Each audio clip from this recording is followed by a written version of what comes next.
back to the channel and welcome to my new 2021 Acura TLX Aspec. That's right, I traded in the MDX Aspec for the TLX. A few reasons. I didn't need the SUV anymore. I had some plans for it towing wise, and those just didn't happen with COVID and whatever. The other reason being that trade-in values right now are just insane. The used car market is it's hot right now. So if you're thinking about trading something in, I'll put it in sport mode here quick. If you're thinking about trading something in, you want something newer, you're going to get top dollar for your trade-in right now.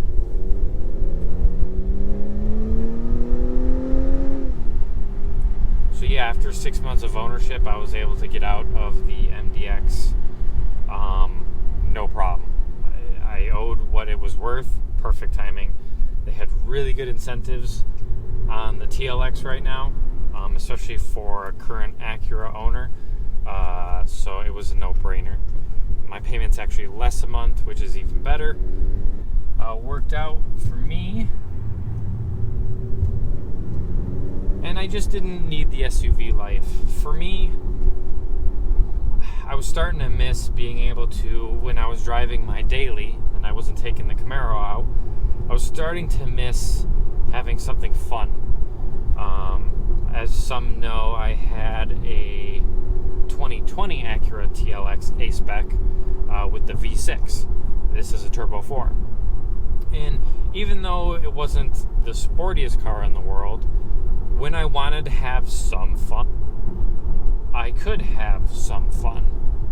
The car allowed itself to be sporty enough for the daily use. And that's what I was starting to miss. I mean, the Aspec MDX is nice. I love the red interior. It was nice being up that high sometimes, especially in the winter. But I missed that sporty feel day to day, again, when I couldn't take the Camaro out. So yeah, I traded it in for this 2020 Acura TLX. It was on my radar. I was like, okay, when my lease is up, I'm gonna get this car. We'll see what they do. Maybe they up the power, but the deals were too good right now to pass up. So I took advantage of it, and I'm not regretting it. I really like this car, actually, on a day-to-day basis. Of course, someone's got to pull out in front of me. But a day-to-day basis, this car is awesome. I kind of find myself looking forward to the drive in this car, and that's kind of one thing I was missing with the MDX. I can put it in sport mode. When the turbo's on song, it's got plenty of usable power. When I say in usable power, day-to-day life, this car is perfect. The Camaro is, now I'm going to compare the two, and you can't really do that because Camaro and TLX, they're completely different vehicles, obviously. But the usable power day to day, I can tell you 20% of the time, probably even less, honestly, I use the Camaro's power when I'm driving to and from work and even out on the back roads here. I use the Camaro's power. This car has plenty of power to get you out of trouble on the road, like when you pull out in front of someone or need to exploit a gap. This car has the power to get you in and out of those situations, no problem. Whereas the Camaro, it also has the power, but when you want to use the power for fun, you're going to get in trouble really quick. Whereas this car, you're not going to have that. There is a rattle in the back that I need to get fixed. It's driving me nuts. It happens right at 2,000 RPM. Don't know what it is. It's a family sedan. It's got the power, but it's But this thing, you can take it out for a drive and it's smooth. I drove it up to these back roads and it's just a comfortable, quiet, awesome stereo. This ELS Studio sound system is, it's perfect. It's on song. I love this thing. The MDX did not have the ELS, so that kind of, is a knock to the MDX Aspec compared to this, but the sound system in this thing is awesome. And I will say, this touchpad system right here, it does take a little getting used to, but it's honestly very intuitive. It's almost better than what I would say having to have a touchscreen. One, now you don't get fingerprints all over your touchscreen, but then, you put your finger here on the pad, and that's where it goes on the screen. Here, it's very intuitive. I can use it, pretty easily without having to take my eyes off the road, and that's kind of what I like. The other thing is this volume knob is really, really easy to get to. It also has volume and channel station over on the wheel here. One thing I would say compared to my old TLX is there's this wheel here, which you can also change the station. And it used to be also be up and down was the volume, which it's not anymore. Up and down does actually nothing, which is weird. It actually has its own volume up and down buttons.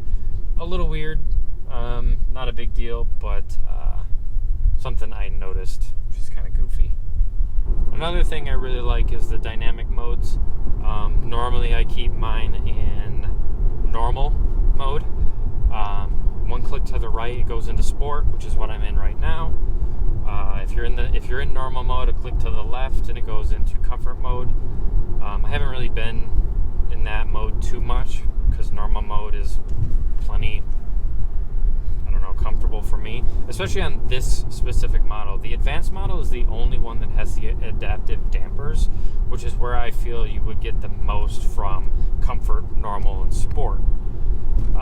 In this car, the sport mode, it changes the interior lighting, which is nice, and then also sharpens the throttle, shift points, and just makes the engine a little more sporty.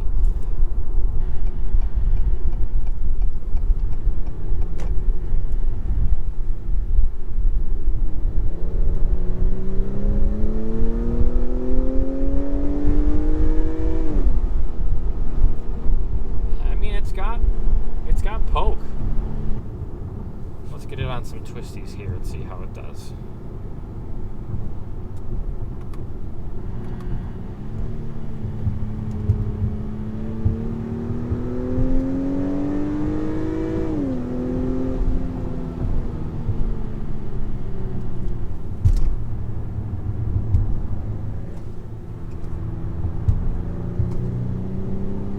This thing handles its weight really well. I'll give it that. If you don't push too hard into a corner and overexert the tires, it turns in really well, and then, the turbo just kicks in and we're off. I will say I do notice that this thing tends to pipe in a lot of fake engine noises, and I'll say that it seems like they're trying to make it sound like the V6. Because it kind of does sound like the last two V6 Acuras I had, even though it's a Turbo 4. And this is the SH all-wheel drive version, of course. Someone's going to pull out in front of me. And that means I'm going to go this way then.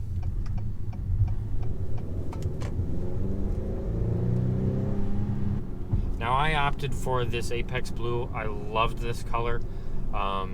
It's just, when it's clean, it's a beautiful color. It was between this and I do like white, but we didn't have any white and red in stock. I do like the red that they have in this color or in this car, but I'm not a red person. I've owned 2 red cars and it's just not for me. That said, I do keep looking at ZL1 1LEs and the what is it now? The cherry red tint coat. It looks so good, but I'm keeping my Camaro for now.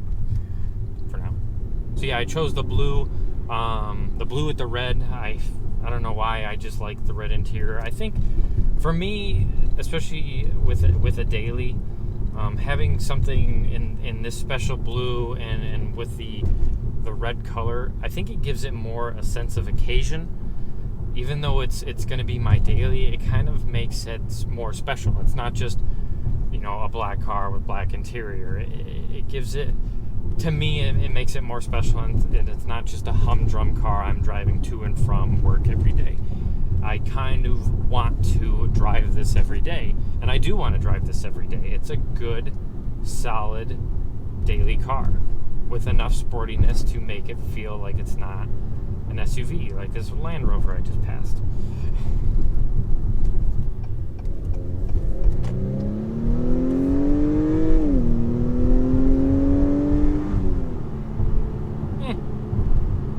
The nice thing with Acuras nowadays is they used to require premium.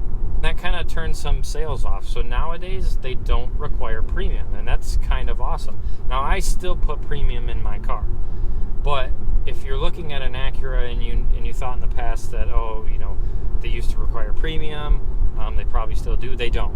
You can put regular in it. Now I put regular in the MDX. I never really noticed a difference in performance in the MDX. It was an SUV, didn't really care. But I still put premium in it. It's a turbo. I want it to be taken care of, even though I don't keep my cars that long. Well, everyone, that's it from me today.